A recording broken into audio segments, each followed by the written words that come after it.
The FBI dispatched a Cambridge professor to gather information from Trump campaign advisors suspected of ties to Russian meddling in the 2016 election. Was he an informant, or a spy? Depends on who you ask.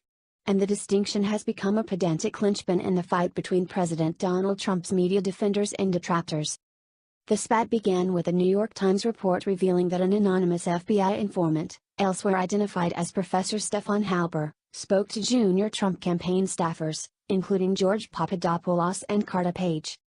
Trump's media backers, used to spinning any semblance of impropriety in the Russia probe into full-blown conspiracies to tout on Hannity, ran with the news. Obama's FBI spied on the Trump campaign, possibly for nefarious political purposes.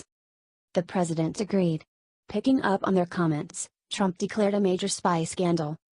The spy designation was a branding ploy. According to an AP report, Trump told one ally this week that he wanted to brand the informant a spy, believing the more nefarious term would resonate more in the media and with the public. The New York Times and other outlets struck back with fact checks of Trump's claims. FBI used informant to investigate Russia ties to campaign, not to spy, as Trump claims, a Times headline declared, unequivocally. The piece acknowledged there was an FBI informant who spoke to campaign advisors, but argued, no evidence has emerged that the informant acted improperly, or that agents veered from the FBI's investigative guidelines and began a politically motivated inquiry, which would be illegal. For Trump's defenders, including the likes of Molly Hemingway at The Federalist and Tucker Carlson at Fox News, that was a laughable distinction without a difference.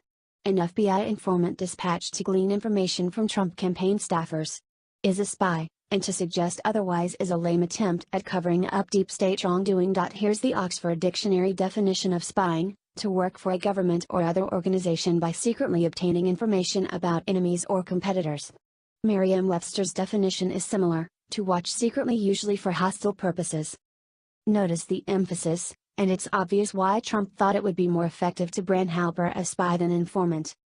Hemingway, even in her best efforts to find and exploit wrongdoing in the Russia probe, has yet to provide any evidence that the Trump campaign was seen as an enemy by the FBI, nor that it was probed for hostile purposes, thus failing to clear the Oxford and Webster bars for spy. For now, it's prudent to ignore Trump's pleas to make Spygate happen until there's actual evidence supporting the claim that the FBI targeted his campaign for reasons other than its highly suspicious ties to Russia.